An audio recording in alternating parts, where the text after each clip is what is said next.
모두 가족 여러분, 오늘은 화요일입니다.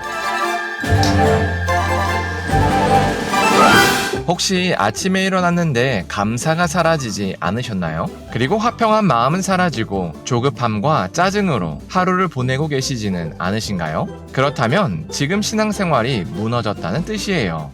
그렇다면 이제 다시 신앙생활을 회복해야 하는데요. 어떻게 해야 할까요? 그 답이 바로 오늘 본문에 있어요. 그래서 오늘 묵상을 잘 들어보시면 무너진 신앙생활을 다시 회복하는 방법을 아실 수 있을 거예요. 그러면 오늘도 묵상에 잘 참여해 주시고요. 꼭 댓글로 무엇을 느꼈는지를 나눠주세요. 그리고 이 묵상을 나눴으면 하는 사람에게 공유해 주시고요. 오늘도 좋아요와 구독 잊지 말아주세요. 아셨죠? 그러면 오늘 본문인 역대하 34장 듣고 올게요.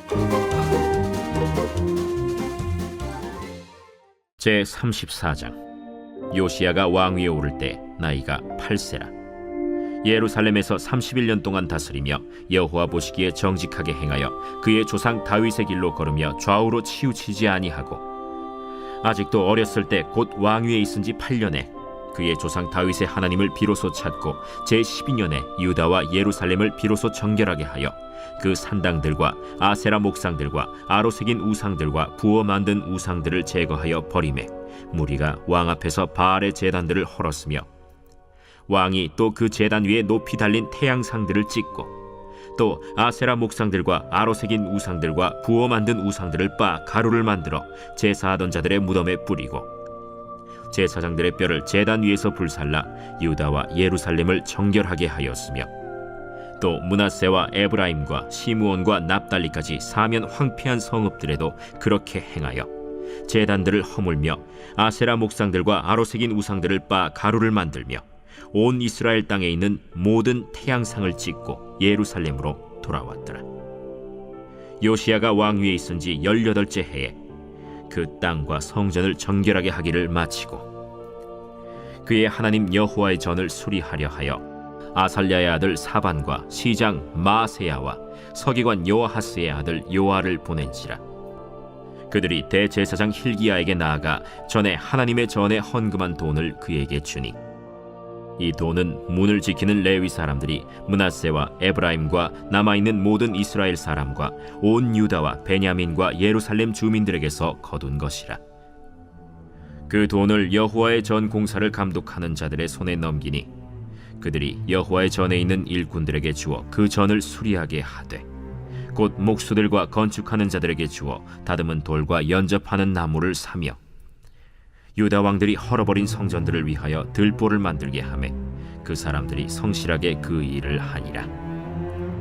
그의 감독들은 레위 사람들 곧 므라리 자손 중 야핫과 오바디아여, 그 핫 자손들 중 스가랴와 무술람이라. 다 그 일을 감독하고 또 악기에 익숙한 레위 사람들이 함께 하였으며, 그들은 또 목독군을 감독하며 모든 공사 담당자를 감독하고 어떤 레위 사람은 서기와 관리와 문지기가 되었더라. 아몬이 죽고 그의 아들 요시야가 왕이 됐습니다. 요시야는 히스기야처럼 다시 하나님께로 돌아간 왕이었습니다. 그래서 요시야는 남유다에서 우상들과 산당을 철저히 제거했습니다. 그리고 요시야는 우상을 섬기던 제사장들을 제거하고 그들의 뼈마저 다 불태웠습니다. 그리고 남유다를 넘어서 북이스라엘 지역의 우상들마저 다 제거했습니다. 그렇게 우상을 제거한 요시야는 망가진 성전을 다시 회복했습니다. 그래서 요시야는 성전 수리 담당자를 세우고 큰 비용을 들여서 성전을 수리했습니다.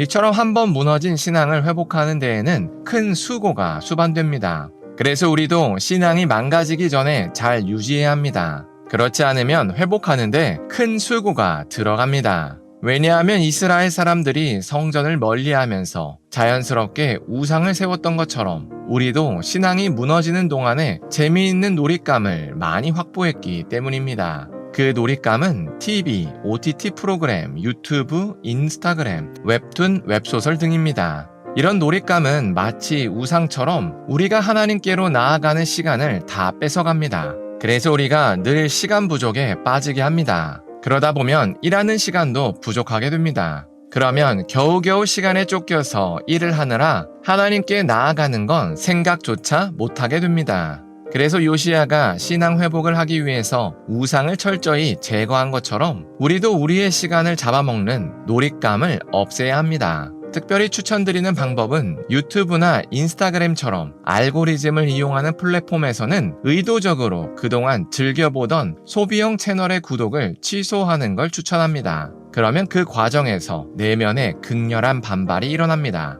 왜냐하면 너무나도 재밌기 때문입니다. 그러나 이런 과정은 우상을 제거할 때 이를 반대하던 우상 숭배자들의 반발과 같습니다. 그래서 이런 유혹거리 제거는 신앙을 회복하는데 반드시 필요한 선결 과제입니다. 이렇게 유혹거리를 없앴다면 이제는 두 번째 단계입니다. 요시야가 우상을 없애고 성전을 회복한 것처럼 우리도 이렇게 확보한 시간에 하나님의 말씀을 읽거나 기도를 해야 합니다. 그렇지 않으면 사람은 반드시 다시 과거로 돌아갑니다. 왜냐하면 마귀는 끊임없이 우리를 유혹할 것이기 때문입니다. 마귀는 예수님께서 40일 금식 동안 끊임없이 예수님을 유혹했습니다. 이게 마귀입니다. 마귀는 결코 신자를 가만히 놔두지 않습니다. 그래서 계속 유혹거리를 줍니다. 그래서 우리는 우리의 눈과 귀에 하나님의 말씀이라는 파수꾼을 세워야 합니다. 그렇지 않으면 어느 순간에 또 쓸데없는 컨텐츠를 소비하느라 몇 시간씩 허비하는 우리를 발견하게 될 겁니다. 그래서 우리가 오늘 하루를 살 때 망가진 신앙생활을 회복하고 유지하는데 피나는 영적 전쟁을 했으면 좋겠습니다. 그래서 유혹거리를 제거하고 다시 하나님께로 돌아갈 수 있도록 노력했으면 좋겠습니다. 기도하겠습니다. 사랑의 하나님, 요시야가 망가진 성전을 회복하는 과정을 나눴습니다.